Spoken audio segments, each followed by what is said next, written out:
Buenos días, profesor y compañeros. Mi grupo y yo les va a presentar la hipertensión arterial.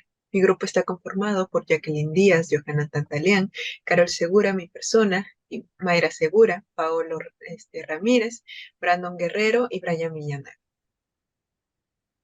Los objetivos son explicar la definición, epidemiología, clasificación, etiología de la hipertensión arterial. También es entender la fisiología, fisiopatología de esta hipertensión arterial y describir los síntomas y diagnósticos, además de las posibles complicaciones de la hipertensión arterial. Pero primero, ¿qué es la hipertensión arterial?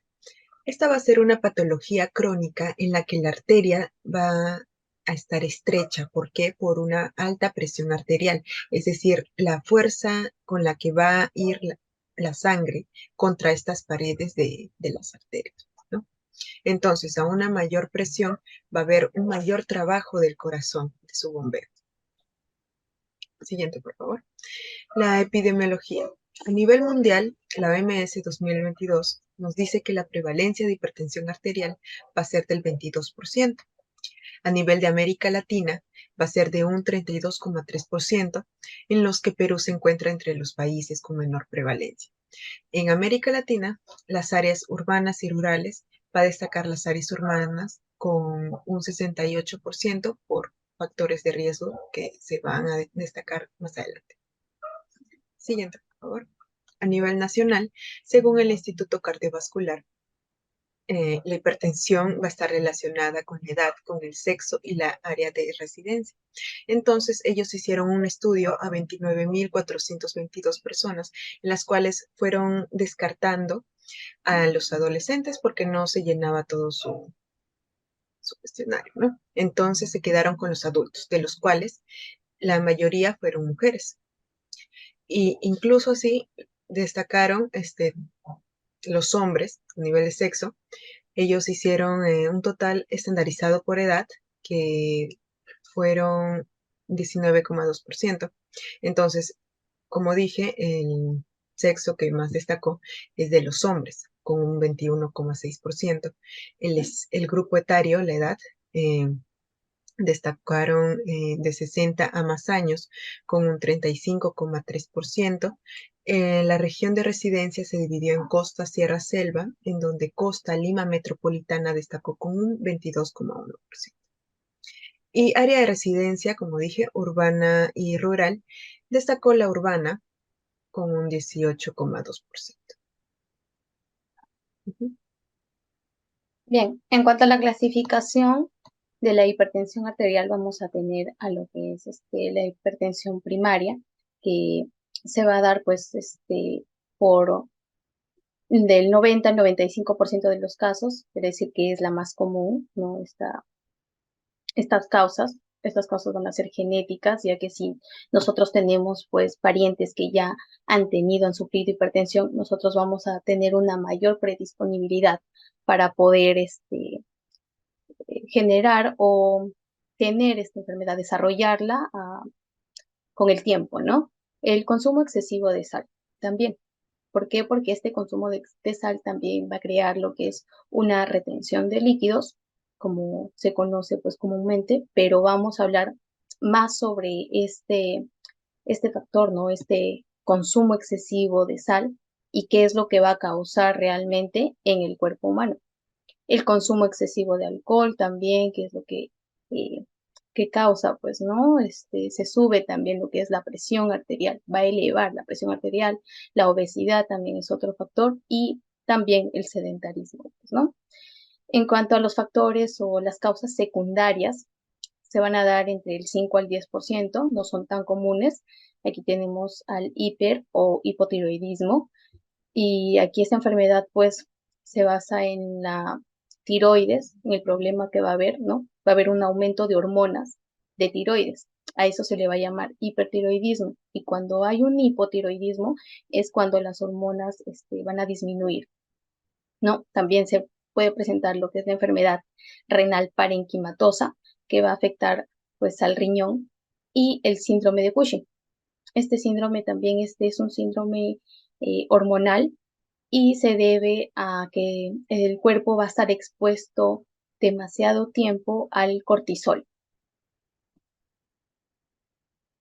También tenemos los factores que se van a dividir en no modificables, que son, por ejemplo, la genética, eso no se puede cambiar, la edad, como hace un momento mi compañera acaba de explicar, pues mientras vamos envejeciendo vamos a tener más predisposición de tener esta presión arterial, y el género. Ella también mencionó que en cuanto a las encuestas que se han estado haciendo, en cuanto a los estudios, la epidemiología, se va a dar más en los varones. Los modificables están el estrés, el estilo de vida, la obesidad y la dieta, ¿no? Si tenemos un mejor estilo de vida, tenemos una dieta, una alimentación más saludable, va a disminuir esta obesidad y por ende también los riesgos, ¿no? Los factores que van a disminuir para que esta presión no aumente.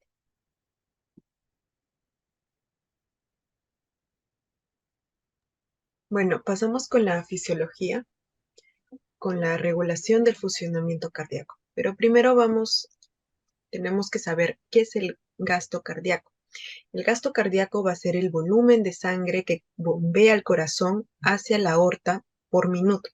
Esto quiere decir, va a ser la sangre que va a salir, va a ser eyectada del corazón hacia la aorta, hacia el sistema, ¿no?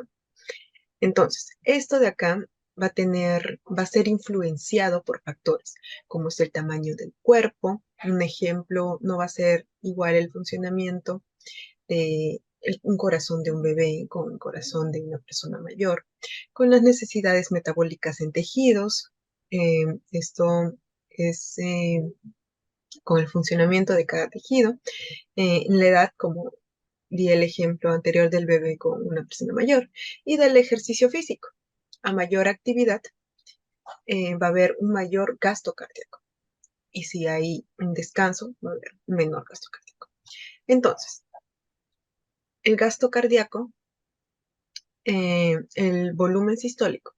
El volumen sistólico, ¿qué va a ser? Va a ser la cantidad de sangre que va a salir en el ciclo cardíaco, que va a salir en la diástole y la sístole.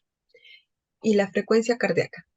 ¿Qué es la frecuencia cardíaca? Va a ser la cantidad de eyecciones de sangre al corazón por minuto. Esto quiere decir la cantidad de veces que el corazón se va a contraer. Entonces, el gasto cardíaco se va a hallar con el volumen sistólico, va a ser igual al volumen sistólico por la frecuencia cardíaca. ¿Y cómo se va a hallar el volumen sistólico? Con el volumen final diastólico, que este va a ser el volumen máximo en el corazón al final de la relajación. Esto quiere decir, va a ser cuando la diástole ya se llene y sale, ¿no?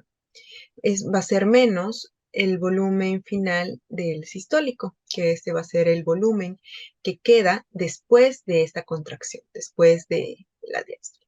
Entonces, no, el corazón va a tener dos partes, derecha e izquierda. Entonces, en la parte derecha va a entrar la sangre, la válvula tricúspide va a permitir la entrada de la sangre. Pasa al ventrículo y va a salir, va a salir por la válvula de salida, que va a ser la válvula bicúspide del corazón izquierdo, hacia la aorta del sistema, hacia el sistema, ¿no? Siguiente mapa, por favor. Ya. Entonces, el corazón, por lo tanto, va a aumentar su gasto cardíaco según las necesidades que va a tener, como dije, los factores. Entonces, la precarga. ¿Qué va a ser la precarga? La precarga va a ser el trabajo volumétrico del corazón. Esto quiere decir que va a ser el llenado, que va a ser el llenado de la diástole, ¿no? Por eso tiene que ver con el volumen final de la diástole, que ya va a ser el llenado final, ¿no? Que se va a ir hacia la aorta y hacia el sistema, ¿no? Esto también va a tener que ver con el estiramiento concurrente de las fibras miocárdicas. Las fibras miocárdicas se van a encargar del estiramiento y de la contracción del corazón.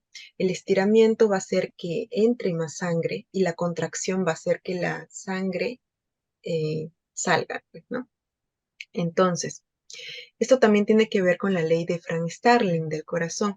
Esta ley consiste más que todo en determinar al corazón que, con que tiene una capacidad intrínseca. ¿Qué quiere decir esto? De que el corazón, digamos que va a tener como su propio sistema nervioso que va a permitir la entrada y solito va a permitir también la salida. Entonces aquí te dice, ¿no? Si hay más sangre en los ventrículos, entra más sangre en los ventrículos, va a haber mayor estiramiento del corazón. O sea que si hay mayor estiramiento del corazón, entra más sangre en los ventrículos, también va a haber mayor fuerza de salida del corazón, ¿no? De contracción. Entonces, los determinantes va a ser la frecuencia cardíaca, el retorno venoso, la volemia, esto quiere decir la cantidad de sangre que está en el flujo cardíaco, en el flujo sanguíneo. La función auricular, la distensibilidad ventricular, que va a ser la propiedad que tenga este músculo cardíaco para que se pueda estirar y se pueda contraer, ¿no?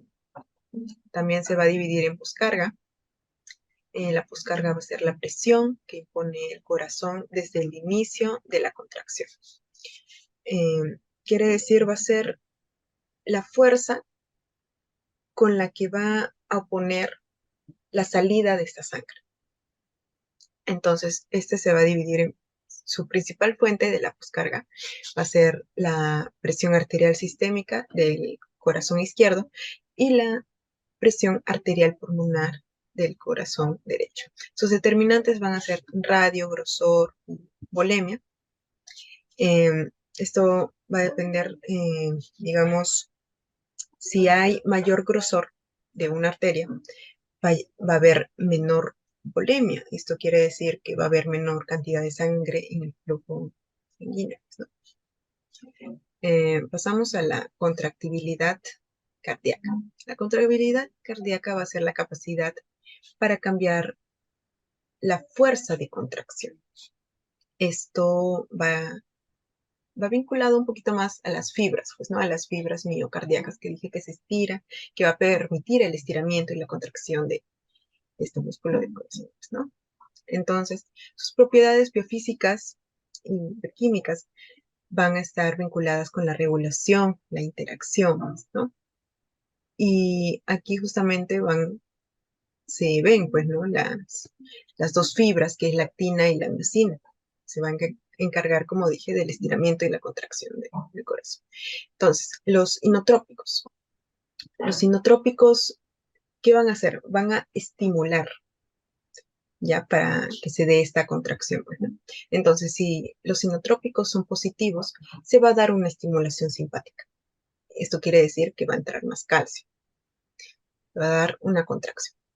Si los inotrópicos son negativos, se va a dar una hipoxia. ¿Qué quiere decir esto? No hay oxígeno. Si no hay oxígeno, no va a poder generar ATP. Y los determinantes, pues, son la masa contráctil, quiere decir las fibras, y el pH, ¿no? El pH de la sangre, que pueden ser variantes.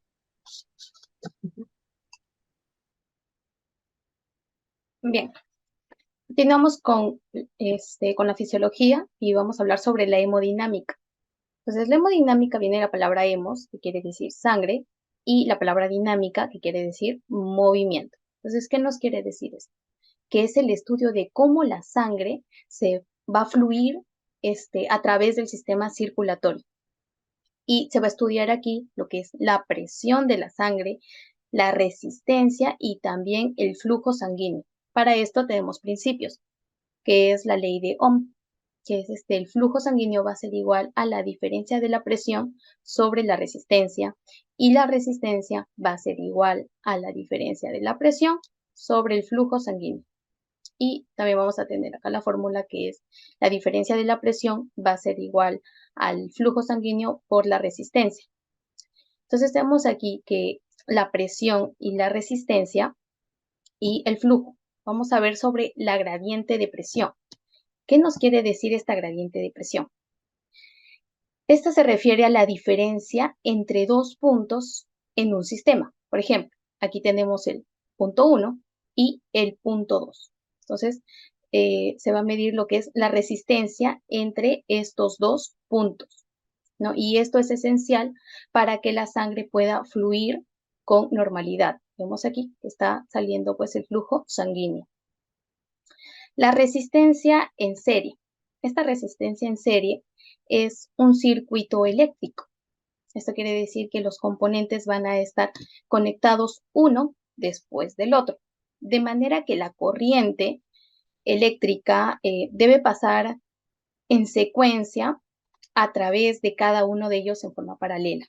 Entonces, aquí tenemos también otra fórmula que la resistencia total va a ser igual a la resistencia 1, que se va a dar aquí, y la resistencia 2, que también se da en este lado. La resistencia en paralelo. ¿Qué nos quiere decir esta resistencia? Como vemos aquí, hay diferentes compartimentos, ¿verdad? Estamos con la resistencia 1, la 2, el R3 y el R4. Pero aquí podemos notar que, bueno, es una configuración también eléctrica y podemos ver que están conectados, ¿no? En los extremos vemos que va a haber una conexión entre cada componente y que se conectan, pues, ¿no? A sí mismos o a un mismo punto en común. Su fórmula es la resistencia total va a ser sobre 1 sobre la resistencia 1 más sobre 1 sobre la resistencia 2, 1 sobre la resistencia 3 y 1 sobre la resistencia 4. Pero nos quiere decir que la resistencia total va a ser menor a, a todas estas resistencias. ¿Por qué? Porque va a ser pues la división de la suma de todas ellas. Bien, sobre el radio vascular, ¿no? El radio vascular, vemos de aquí que el flujo sanguíneo va a aumentar según el radio del vaso sanguíneo. También para esto hay una fórmula que es el flujo sanguíneo va a ser igual al diámetro elevado a la cuarta. Como vemos aquí, ¿no? Si el radio del vaso sanguíneo es menor, también el flujo va a ser menor, ¿no? Tenemos acá el diámetro, ¿no? El diámetro va a ser más grande, entonces va a haber mayor flujo sanguíneo. En cuanto al área transversal y la velocidad de flujo, aquí tenemos que a menor área transversal va a haber también una mayor velocidad de flujo, ¿no? Entonces, esto es importante en la regulación del flujo sanguíneo, ¿no? Entonces, por ejemplo, ¿no? Imaginemos que en el ejercicio nosotros necesitamos más oxígeno. Entonces, los vasos sanguíneos se pueden dilatar para que la sangre vaya, para que la velocidad del flujo sanguíneo sea menor y al ser menor va a crear, va a haber más, la sangre va a estar más rica en oxígeno, la cual va a llegar perfectamente al músculo, ¿no? Llevando el nutriente, llevando el oxígeno. Entonces, aquí también vemos que a mayor área transversal, menor velocidad de flujo. Entonces, es por eso que cuando, como les decía, ¿no? Cuando hacemos ejercicio, las arterias se pueden dilatar. Y al dilatarse, o sea, al haber una mayor área transversal, ¿qué va a pasar? El flujo va a disminuir. También tenemos aquí lo que es el flujo laminar ante el flujo turbulento. ¿Qué quiere decir este flujo laminar? El flujo laminar se va a ir, como ven aquí, las líneas son ordenadas, ¿eh? Se van en ordenadas, en capas, están de forma paralela. Quiere decir que aquí el flujo se va de una forma más tranquila, ¿no? Está, digamos, a una velocidad no tan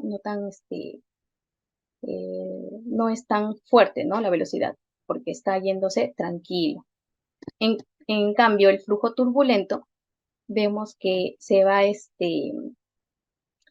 formando vórtices, quiere decir que se va de una manera desordenada y se va a mover en direcciones pues aleatorias, como vemos aquí, ¿no?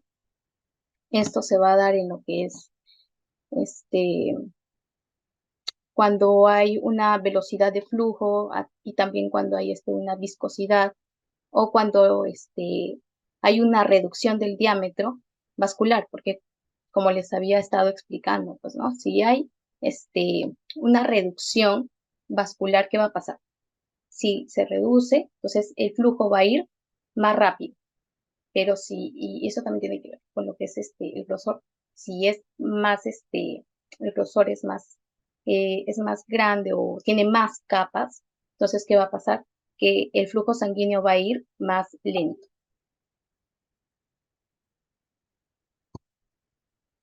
Bien, vamos a entrar a la fisiopatología y eso ya le voy a dar pase a mi compañera para que pueda explicar.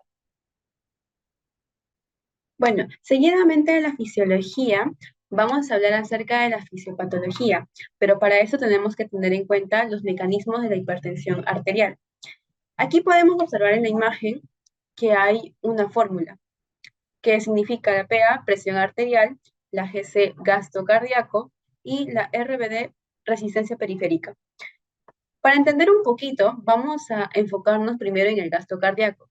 El gasto cardíaco se divide en dos factores que son muy importantes. El volumen sistólico. El volumen sistólico llega a ser la cantidad de sangre que termina de bombear el corazón. Y la frecuencia cardíaca llega a ser la cantidad de latidos del corazón. Entonces, si hay un exceso de sangre, de cantidad de sangre, al terminar el bombeo del corazón, hace que el volumen sistólico se eleve. Si este se eleva, genera un gasto cardíaco, un incremento de gasto cardíaco. Si este gasto cardíaco se eleva, entonces también influye en la presión arterial y por ende hay un incremento. Ahora, en la resistencia periférica tenemos a dos factores también, la estructura vascular y la función vascular. La estructura vascular se basa en la parte estructural de las arterias y en la función vascular nos damos por entender tanto como una vasodilatación y vasoconstrucción. En la siguiente diapositiva podemos observar también al volumen intravascular. Entonces, para eso tenemos que tener en cuenta a estos dos esquemas. Primero nos enfoquemos en la parte de arriba. Acá hay un elemento muy importante del que vamos a hablar. Vamos a hablar acerca de la sal, que es el cloruro de sodio. El cloruro de sodio, como para entender un poquito, hace que si es que nosotros consumamos en exceso, llegamos a retener líquido. Entonces, si hay una retención de líquido dentro de nuestro cuerpo, hay una diuresis por presión, pero para eso tenemos que entender qué es diuresis. Y la diuresis es una excreción de orina. Ahora, si hay un consumo excesivo de sal, también hay por naturaleza una natriuresis por presión. ¿Y qué es una natriuresis? La natriuresis llega a ser la excreción de sodio por los riñones. Entonces, si hay un consumo elevado de cloruro de sodio, también se llega a elevar el volumen intravascular, o sea, la presión sanguínea. Si aumenta el líquido, aumenta la sangre. Al aumentar este volumen intravascular, también incrementa el gasto cardíaco. Todo esto en el primer esquema. Ahora, vamos a enfocarnos en el segundo esquema. Hay una vasoconstricción generalizada. Normalmente cuando las personas, por ende, somos sanas, los vasos sanguíneos normalmente generan una autorregulación del flujo sanguíneo. Pero ¿qué pasa cuando hay un consumo excesivo de cloruro de sodio? Esto genera una vasoconstricción generalizada que genera al final una resistencia vascular periférica. Si hay una resistencia vascular periférica en aumento, entonces por ende termina una presión arterial alta. Tanto el gasto cardíaco como la resistencia vascular periférica genera una presión arterial alta. Ahora, también hay que tener en cuenta que el sistema nervioso autónomo es un factor muy importante en la fisiopatología de la hipertensión arterial. Ellos controlan neuronalmente la función circulatoria. Entre ellos tenemos el centro de control neuronal, que esto ayuda al centro vasomotor, ayuda a controlar el tono vascular y controla el aumento de la frecuencia cardíaca. A la vez también tiene un centro cardioinhibidor, entonces controla el descenso de frecuencia cardíaca. También podemos observar que dentro del sistema nervioso autónomo hay una regulación de la función cardíaca. Esto debido a una respuesta parasimpática y una respuesta simpática. La respuesta parasimpática ayuda al aumento de la actividad vagal y una disminución de la frecuencia cardíaca. Es una relajación. Mientras que la respuesta simpática ayuda al aumento de la actividad simpática y a un aumento de la frecuencia cardíaca. Ambas son antagónicas. Ahora, vamos a ver la parte de los vasoreceptores y los quimiorreceptores. Estas también se dividen en dos: sensibles a la tensión de la pared vascular y sensibles a la falta de O2 y aumento de dióxido de carbono. Eso quiere decir que genera una hipoxia. Entonces, si son sensibles a la falta de oxígeno y son en aumento en dióxido, induce a la vasoconstricción. Mientras si son sensibles a la tensión de la pared vascular, entonces inducen a cambios de la frecuencia cardíaca y una contracción del tono muscular.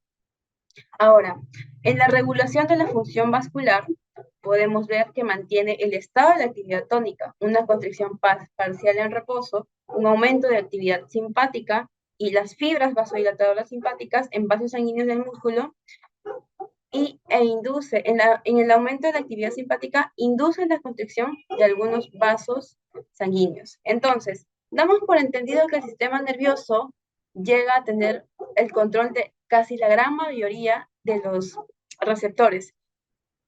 Tenemos que tener en cuenta que también hay una función adrenérgica y entre ellas está el alfa y el beta. Tenemos las funciones adrenérgicas muy importantes como el alfa 1, el beta 1, el alfa 2 y el beta 2.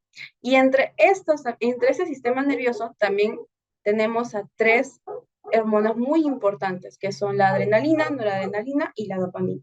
Seguidamente le paso a mi compañero para que nos pueda explicar un poquito más acerca de la fisiopatología. Bueno, siguiendo con lo que es la fisiopatología, tenemos al sistema renina-angiotensina-aldosterona. Este sistema contribuye a muchas e innumerables situaciones que afectan al desarrollo de la hipertensión arterial. No obstante, es importante destacar que no es malo desde una perspectiva fisiológica, ya que necesitamos el sistema renina-angiotensina-aldosterona. El problema es cuando este se vuelve crónico. Este sistema funciona de manera similar al sistema nervioso autónomo para regular nuestras cifras de presión arterial cuando es necesario. Actúa mediante la generación de vasoconstricción a través de la angiotensina 2, lo que aumenta la presión arterial cuando el cuerpo así lo requiera. Sin embargo, también tiene efectos negativos como es la retención de sodio y la producción de una sustancia llamada aldosterona. Como su propio nombre lo indica, el sistema renina, la renina, esta enzima secretada de las células yuxtaglomerulares en los riñones, es el desencadenante de esta situación. Ahora, para comprender mejor este proceso, recordemos que uno de los estímulos que desencadena la liberación de la renina es la activación de los receptores beta 1. Por lo tanto, cuando el sistema nervioso autónomo está activo, los beta 1 también están activos, lo que resulta en la liberación de renina. Entonces, ahora, cuando comenzamos a tener prorenina, que es el precursor enzimáticamente inactivo de la renina, que finalmente puede ser secretada directamente a la circulación, y luego pasa a su estado activo, que es la renina, es cuando comienza a activarse el sistema renina-angiotensina-aldosterona. Aunque los receptores beta 1 son factores clave en el estímulo de la renina, no son los únicos estímulos. Dentro de los estímulos primarios encontramos un menor transporte de cloruro de sodio, es decir, que el riñón no puede excretar suficiente cloruro de sodio, y disminuciones en la presión arterial, lo que activa los receptores beta 1. Esto desencadena el mecanismo del vasoreceptor y el estímulo simpático directo a través de los beta 1 adrenérgicos. Entonces, estos estímulos también contribuyen a la activación del sistema renina-angiotensina-aldosterona. Ahora, una vez que tenemos renina, como podemos observar acá en el gráfico, que está activa y ya la tenemos en la circulación, su función será catalizar o permitir la conversión del angiotensinógeno en una sustancia llamada angiotensina 2, que es un decapéptido inactivo. Cuando digo decapéptido me refiero a que contiene 10 aminoácidos. Ahora, como podemos observar que la angiotensina 1 pasa a angiotensina 2, en este proceso vamos a necesitar a la enzima convertidora de angiotensina, que se encuentra principalmente en el pulmón. Aunque se encuentre en otros lugares, principalmente la podemos encontrar a nivel pulmonar. Entonces, ¿cómo esto afecta a la presión arterial? Sencillo, la angiotensina 2, este octapéptido, actúa en dos tipos de receptores, los receptores de angiotensina 1 y los receptores de angiotensina 2. Cuando la angiotensina 2 actúa sobre los receptores de angiotensina 1, se genera vasoconstricción, lo que afecta la función vascular y aumenta la resistencia vascular periférica, resultando así en un aumento de la presión arterial. Además de su efecto vasoconstrictor, la angiotensina 2 también es un factor potente que induce la secreción de la aldosterona, que es producida entre la médula y la corteza suprarrenal. Esto es relevante porque la aldosterona, cuando se combina o cuando trabaja junto con la angiotensina 2, contribuye a lo que se conoce como fibrosis, lo cual es de gran importancia en el desarrollo de los efectos a largo plazo de la hipertensión arterial. No obstante, la angiotensina 2 no se detiene aquí. La angiotensina 2 también interviene en el desarrollo de la aterosclerosis, que es un factor clave en las enfermedades cardíacas. También tiene otros efectos como es la disfunción endotelial. La disfunción endotelial genera un desequilibrio entre sustancias vasoconstrictoras y vasodilatadoras, y más que nada se produce un predominio de las sustancias vasoconstrictoras, así como la disminución de la producción del óxido nítrico y la disminución de las prostaglandinas. Y se produce un aumento de esta sustancia vasoconstrictora llamada endotelina, que puede llegar a ser incluso 10 veces más potente que la angiotensina 2. También tiene una tendencia protrombótica al aumentar la liberación del PAI-1, que es el inhibidor de la activación del plasminógeno. Un dato importante es que el uso de la nicotina, como en el caso del tabaquismo, por sí mismo es un generador del daño endotelial, así que hay que tenerlo en cuenta. Otro efecto también es la estimulación de la liberación de la hormona antidiurética. La antidiurética tiene un efecto vasoconstrictor directo tiene un efecto vasoconstrictor directo sobre todo en los vasos de la circulación explánica que irrigan las vísceras abdominales. La antidiurética tiene un papel permisivo en la hipertensión arterial a través de la inducción de la retención del agua o como neurotransmisor que modifica la función del sistema nervioso autónomo. Entonces, es evidente cómo la angiotensina 2 tiene estos efectos, cómo la angiotensina 2 nos puede causar vasoconstricción, estimulación de aldosterona, y también cómo la angiotensina 2 promueve la aterosclerosis. Sin embargo, por otro lado, cuando la angiotensina 2 actúa sobre el receptor de angiotensina 1 en lugar del receptor de cuando la angiotensina 2 actúa sobre el receptor de angiotensina 2 en lugar que el receptor de angiotensina 1, se producen efectos beneficiosos. Estos efectos incluyen vasodilatación, una mayor excreción de sodio, y la inhibición de la proliferación celular. Como lo mencioné previamente, la angiotensina 2 está estrechamente relacionada con la producción de la aldosterona. La aldosterona, al aumentar la reabsorción de sodio, tiene un efecto directo en el volumen intravascular, aumentando así el volumen sistólico.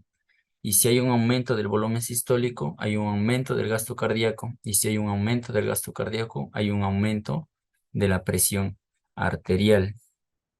Entonces, es esencial destacar que tanto la angiotensina 2 como esta sustancia llamada aldosterona pueden tener efectos perjudiciales en el corazón también, debido a que la aldosterona, como lo mencioné, nos puede causar fibrosis, pero también nos puede causar una inflamación o una disfunción endotelial. Y estos efectos son particularmente relevantes en pacientes con hipertensión arterial, ya que pueden llevar al desarrollo de una insuficiencia cardíaca.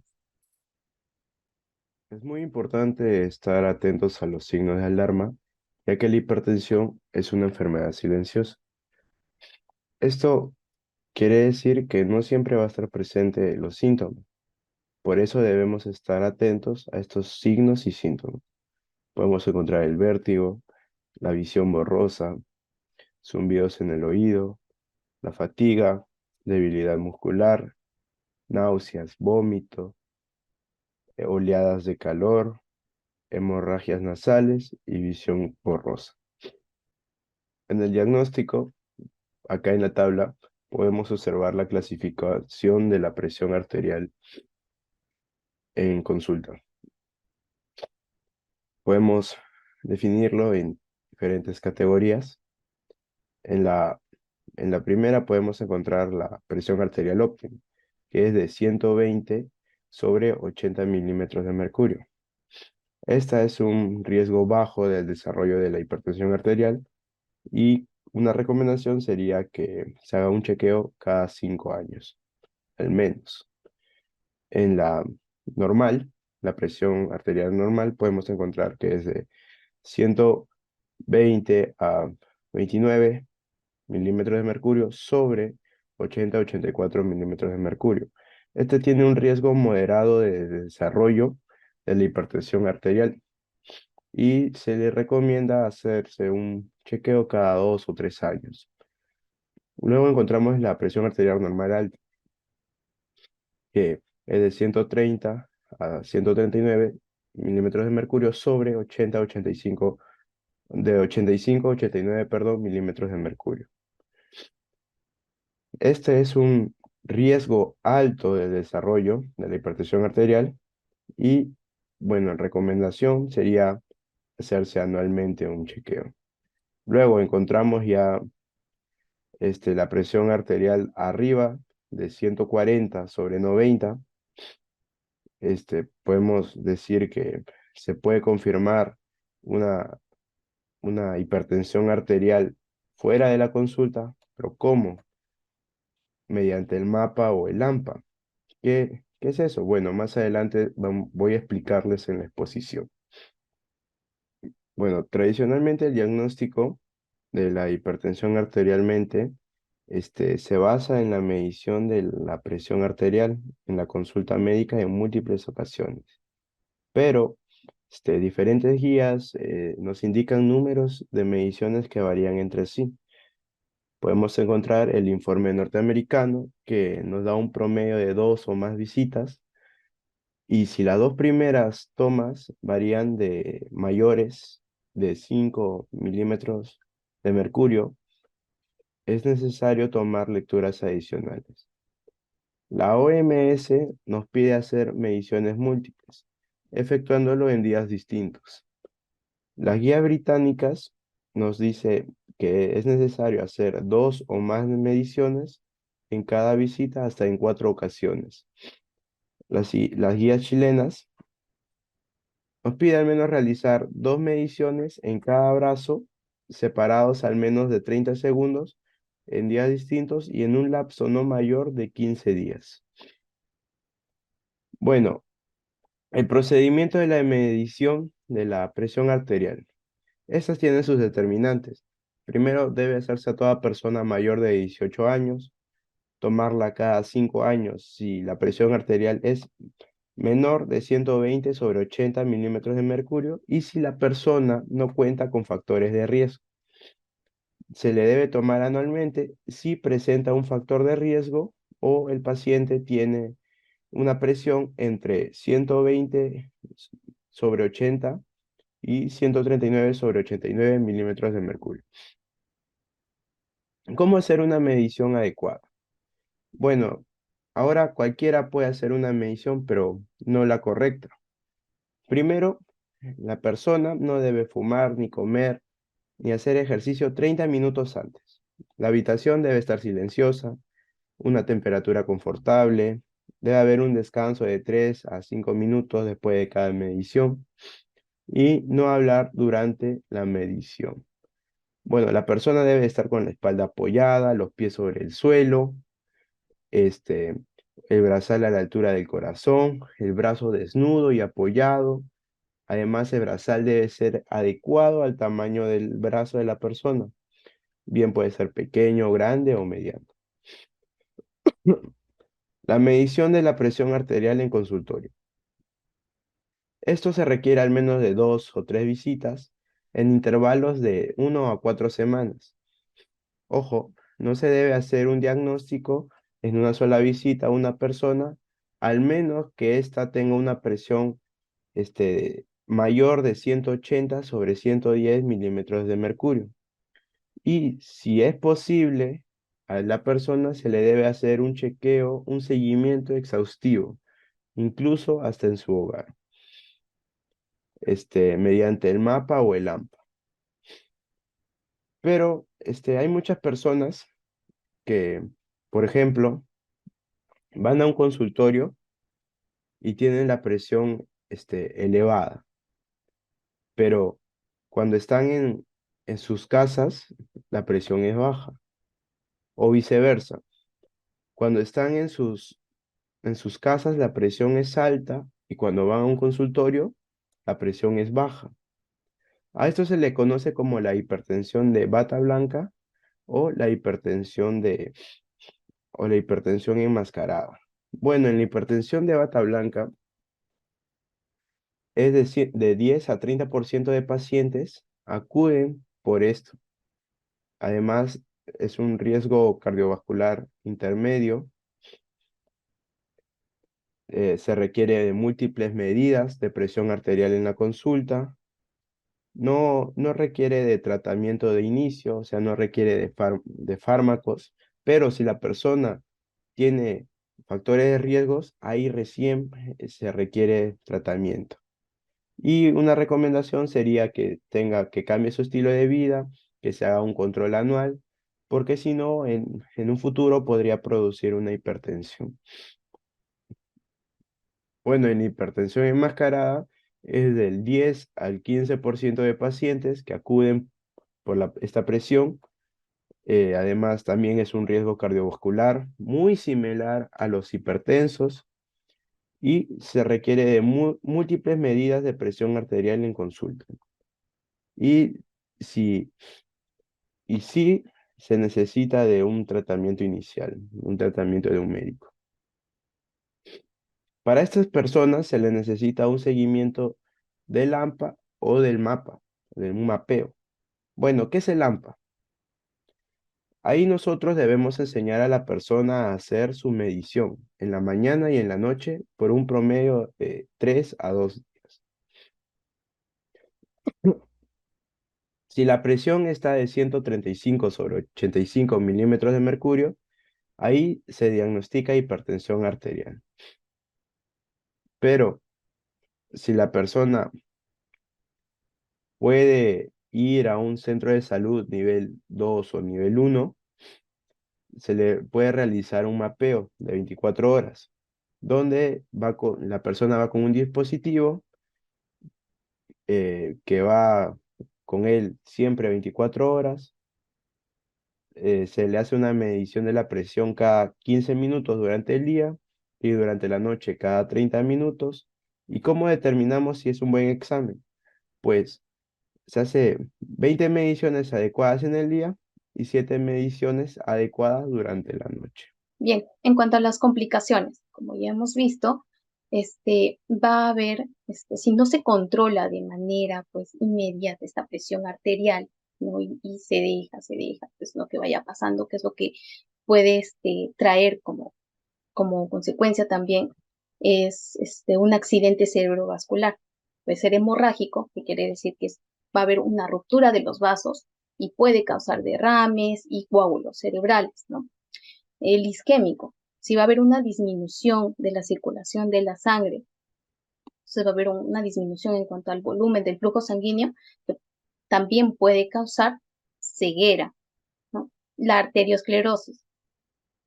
¿Qué pasa? Que también se va a formar una placa que va a estar aquí compuesta por grasa, ¿no? Por colesterol y por calcio, que va a hacer que la capa de la arteria se engruese, ¿no? Y al engrosar, al tener ese engrosamiento también, esta arteria, la sangre no va a fluir de una manera correcta, va a bajar también su velocidad. También vemos que va a haber unos daños al nivel cardíaco. ¿Por qué? Porque va a hacer que el corazón se esfuerce más. Esto quiere decir que va a haber un más gasto cardíaco, ya que las obstrucciones hacen que el corazón tenga que esforzarse más, pues, ¿no?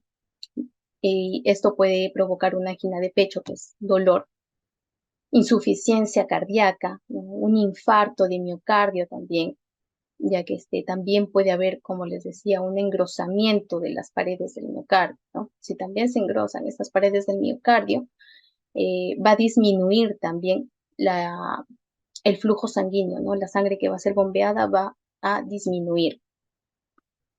Y también problemas renales, ¿no? También los vasos, si los vasos se dañan, van a dejar de eliminar desechos, ya que sabemos que el riñón se encarga pues de eliminar nuestros desechos y va a haber una insuficiencia renal. Bien, en cuanto a conclusiones, podemos inferir que la hipertensión arterial es cuando hay una presión fuerte en la arteria, ¿no? Lo que va a causar que la fuerza con la que la sangre, con la que salga la sangre, sea mayor al bombear el corazón, llevando a que este último trabaje más, haya un mayor gasto cardíaco. En cuanto a la epidemiología, se observó mayor prevalencia en los hombres mayores de 60 años y asimismo vimos que esta enfermedad pues es multifactorial. Se entiende que la presión arterial va a estar dada por el gasto cardíaco, por resistencia vascular periférica, de los cuales su alteración podrá generar cambios en la presión.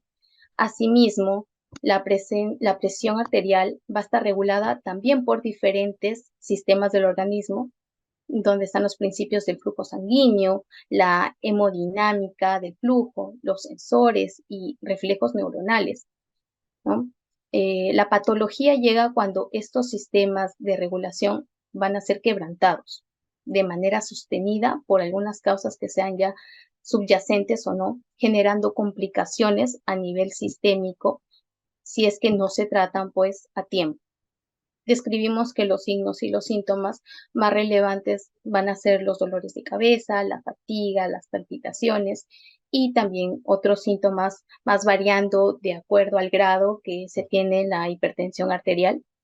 Además, estos se van a determinar por medio de la medición de la presión arterial, que se le conoce a la hipertensión arterial como un factor de riesgo para desarrollar también otras patologías, como el accidente cerebrovascular, como enfermedades cardíacas y también renales. Muchas gracias.